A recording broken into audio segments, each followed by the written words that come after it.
నమస్తే BCN news కి స్వాగతం. నా పేరు నీలిమ. ముందుగా ముఖ్యాంశాలు.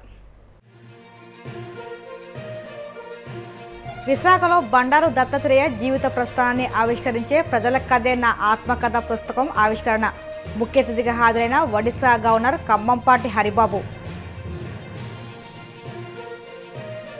పాలకొల్లు మండలంలో 1,22,00,000తో చేపట్టిన వివిధ అభివృద్ధి పనులకు శంకుస్థాపనలు చేసిన మంత్రి నిమ్మల. అభివృద్ధి సంక్షేమంపై ప్రజలు సంతృప్తిగా ఉన్నారని వ్యాఖ్య. మహానాడును విజయవంతం చేద్దామని పిలుపునిచ్చిన హోంమంత్రి అనిత. తెలుగు జాతి ప్రగతి, తెలుగు ప్రజల అభ్యున్నతి కోసం ఏర్పడిన పార్టీ టీడీపీ అని వ్యాఖ్య. ఈ నెల 27-28 తేదీల్లో నిర్వహించే టీడీపీ హైబ్రిడ్ వర్చువల్ మహానాడు సమావేశ వేదికల పోస్టర్స్ను ఆవిష్కరించిన భీమవరం నియోజకవర్గ టీడీపీ ఇన్ఛార్జ్ మాజీ ఎంపీ తోట సీతారామలక్ష్మి. మాజీ గవర్నర్ బండారు దత్తాత్రేయ జీవిత ప్రస్థానాన్ని ఆవిష్కరించే ప్రజల కథే నా ఆత్మకథ పుస్తకావిష్కరణ సభ విశాఖపట్నంలో అత్యంత వైభవంగా జరిగింది. విశాఖ మద్దిలపాలెంలోని కాకతీయ కన్వెన్షన్ సెంటర్లో నిర్వహించిన ఈ ఆత్మీయ అవలోకన కార్యక్రమానికి పలువురు ప్రముఖులు హాజరయ్యారు. దత్తాత్రేయ రాజకీయ జీవితం, ఆయన చేసిన ప్రజాసేవ, సామాన్య ప్రజలతో ఆయనకు ఉన్న బలమైన అనుబంధాన్ని ప్రతిబింబించేలా ఈ పుస్తకాన్ని రూపొందించినట్టు నిర్వాహకులు తెలిపారు. ఈ వేడుకకు ఒడిశా గవర్నర్ కమ్మంపాటి హరిబాబు ముఖ్య అతిథిగా విచ్చేశారు. ఆయనతో పాటు ఎమ్మెల్సీ సోము వీర్రాజు, మాజీ ఎంపీ జీవీఎల్ నరసింహరావు సహా పలువురు ముఖ్య నాయకులు పాల్గొని ప్రజల కథే నా ఆత్మకథ పుస్తకాన్ని ఆవిష్కరించారు. నా ఆత్మకథ అనే విశిష్ట గ్రంథ పరిచయ కార్యక్రమంలో పాల్గొనడం నాకు ఎంతో గౌరవం, అదేవిధంగా చాలా సంతోషంగానూ అనిపిస్తుంది. ఇది ఒక పుస్తక పరిచయ కార్యక్రమం మాత్రమే కాదు, ప్రజల మధ్య నుంచి వచ్చిన ఒక మహోన్నత ప్రజా సేవకుడి జీవన గమనానికి, యాత్రకు మనం అందరం సమిష్టిగా అర్పిస్తున్నటువంటి గౌరవ అభినందనగా నేను భావిస్తున్నాను.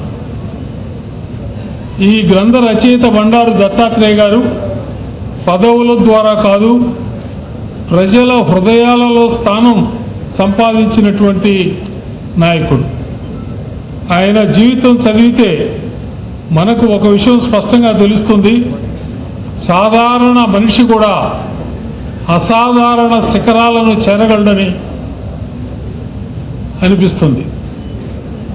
పేదరికం, కష్టాలు, బాధలు, అవమానాలు ఇవన్నీ ఆయన జీవితంలో వచ్చాయి. కానీ ఒక్కసారి కూడా ఆయన ఆశను కోల్పోలేదు. తండ్రిని చిన్న వయసులోనే కోల్పోయిన దత్తాత్రేయ గారు, అలాగే కుటుంబ భారాన్ని మోసిన తల్లి ఈశ్వరమ్మ గారి త్యాగం. ఇది కేవలం ఈ పుస్తకం ఇక్కడ మనం ఒక ప్రేమ ఆత్మీయతో మీకు అందజేయడం, దీన్ని రాముగోడే గారు బాధ్యతగా తీసుకున్నందుకు నేను వారికి నా మిత్రుడుగా, నా సహచరుడుగా వారికి హృదయపూర్వకమైనటువంటి ధన్యవాదాలు తెలియజేస్తున్నాను. ఇంతమందిని సమీకరించి రకరకాల భిన్నమైన పార్టీలున్నా, భిన్నమైన ఆలోచనలున్నా ఒక వేదిక మీద తీసుకొచ్చి వీరందరినీ కార్యక్రమం చేయడం చాలా గొప్ప విషయం. అలాగే అనేక మంది పాత నాతో కలిసి పనిచేసినటువంటి వాళ్ళందరినీ కూడా నన్ను కలిపేటువంటి ఈ సన్నివేశం నా జీవితంలో నేను మర్చిపోలేనటువంటి సంఘటన అని నేను మీకు సభాముఖంగా తెలియజేస్తున్నాను. మిత్రులారా, రాజకీయాలు అనేవి చాలా పవిత్రమైనవి. రాజకీయాలు వ్యాపారం కాదు. రాజకీయాలు ఒక వృత్తి కాదు. రాజకీయాలంటే ఇది ప్రజాసేవ అని, ప్రజల కోసమే నేను పనిచేస్తున్నా అనేటువంటి భావన ఉండడమే రాజకీయంలో ఉన్నటువంటి స్ఫూర్తి అని నేను ఐదేళ్ల పాలనలో వైసీపీ నాయకులను దోచుకోవడం దాచుకోవడం తప్ప అభివృద్ధి అంటే ఏంటో తెలియదని మంత్రి నిమ్మా రామనాయుడు అన్నారు.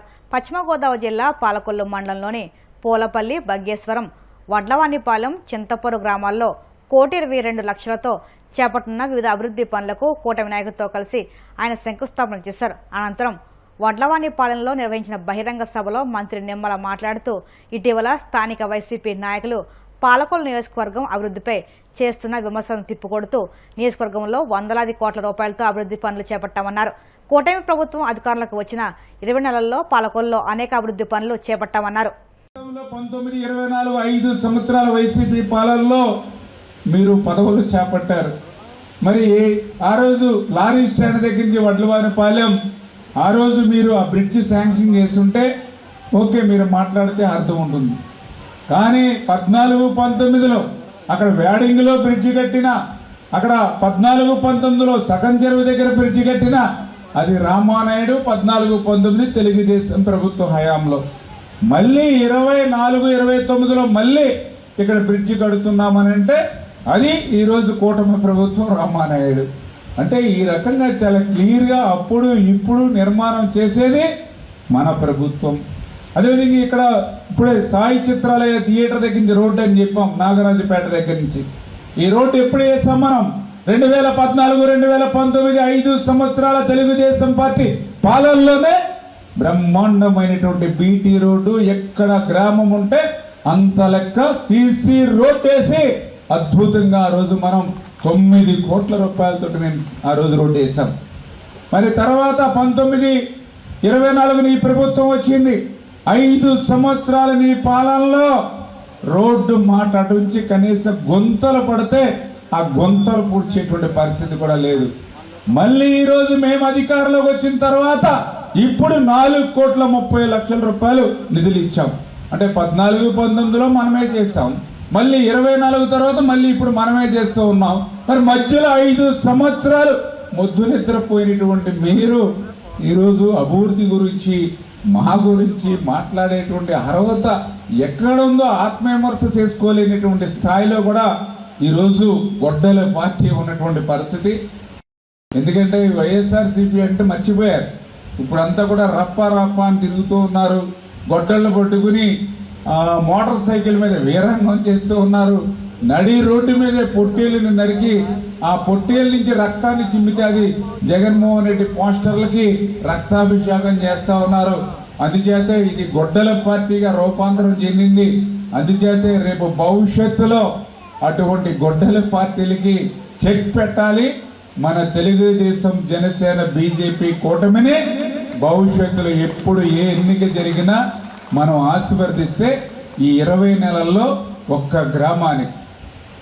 గ్రామానికి ఇవాళ 7 కోట్ల రూపాయలు వడ్లవానిపాలెం ఇచ్చామంటే ఇది కళ్ళెదర కనిపించేటువంటి అభివృద్ధి. కాగితం పట్టుకొని మాట్లాడుతూ ఉన్నాం. ఇందులో ఎక్కడ అబద్ధం ఉండదు, అసత్యం ఉండదు. అధికారులు శాంక్షన్ చేసినటువంటి లిస్టులు ఏవి, మీడియా ఉంది, ప్రజలు ఉన్నారు. ఇందులో నేను చెప్పిన దాంట్లో ఎక్కడైనా 1% లోటు ఉంటే మనం చెప్పుకోవాల్సిన అవసరం ఉంది. మొన్న కూడా మీటింగ్లో వర్ధనం గ్రామానికి చెప్పాం, 6,13,00,000 ఇచ్చానన్న. వర్ధనం గ్రామంలో కూడా అది కూడా ఒక్క బూతే, చిన్న గ్రామం, అక్కడ కూడా 6,13,00,000 రూపాయలు. 5 సంవత్సరాల వాళ్ళు చేయలేని పనిని ఇట్లా ఒక గ్రామం కాదు ప్రతి గ్రామము కూడా మనం చేసుకుంటూ వెళ్తూ ఉన్నాం. అందుకే రేపు భవిష్యత్తులో మన పాలకులలో గొడ్డలి పార్టీతోటి మనకి పని లేదు, గొడ్డలి పార్టీ నాయకులతోటి ఈ నియోజకవర్గానికి పని లేదు అనే విషయాన్ని మరి మీరందరూ కూడా స్పష్టంగా మరి చెప్పవలసినటువంటి అవసరం ఉంది. ఈసారి తెలుగుదేశం పార్టీ నిర్వహించే మహానాడును మరింత విజయవంతం చేద్దామని హోంమంత్రి వంగలపూడి అనిత పిలుపునిచ్చారు. క్లస్టర్ స్థాయిలో జరగనున్న మహానాడును విజయవంతం చేయాలని టీడీపీ శ్రేణులకు సూచించారు. అనకాపల్లి జిల్లా పాయకరావుపేట నియోజకవర్గంలో హోంమంత్రి అనిత పర్యటించారు.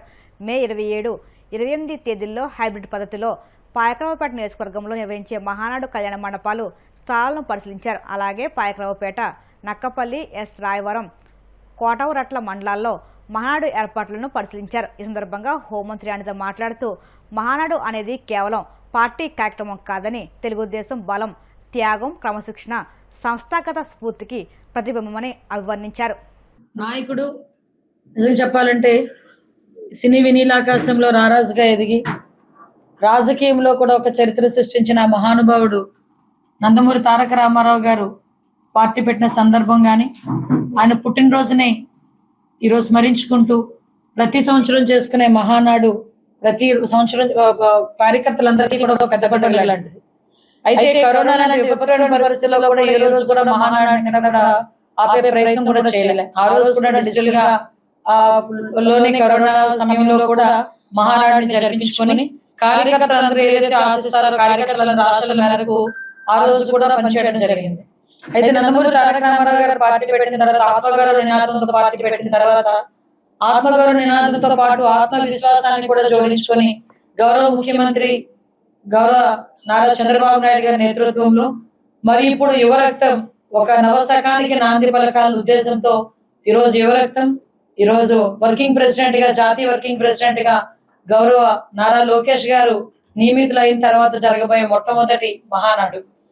అయితే ఒక దురదృష్టమో అదృష్టమో తెలియదు కానీ ఏదైనా మన మంచికే అనుకోవాలి.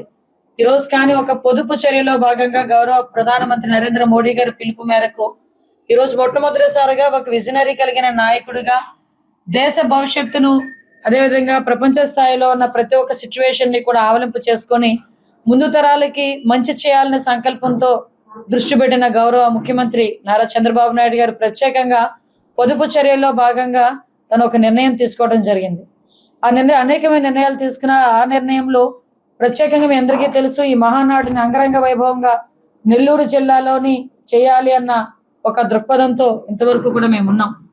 అయితే ఆ నెల్లూరు జిల్లాలో జరగబోయే కార్యక్రమంకి ఒక అన్ని ఏర్పాట్లు చేసుకుంటున్న తరుణంలో గౌరవ ప్రధానమంత్రి నరేంద్ర మోడీ గారు ఇచ్చిన పిలుపు మేరకు గౌరవ ముఖ్యమంత్రి గారు ఆ దిశగా ప్రయాణించి ఈ రోజు మొట్టమొదటిసారిగా తన కాన్వాయ్లో ఉన్న వెహికల్స్ 50% చేసుకోవటం, అదేవిధంగా నారా లోకేష్ గారు కూడా తన కాన్వాయ్లో ఉన్న వెహికల్స్ 50% చేసుకోవటం, అదేవిధంగా మేమందరం కూడా మా కాన్వాయ్ అంతటిని తగ్గించుకోవటం, ఎంత మేరకు ఖర్చులు తగ్గించాలనే ఉద్దేశంతో చాలా మంది మంత్రులు కానీ ఎమ్మెల్యేలు కానీ సైకిల్ మీద బ్యాటరీ వెహికల్స్ మీద వెళ్తున్న సందర్భాన్ని కూడా మీరు చూసారు.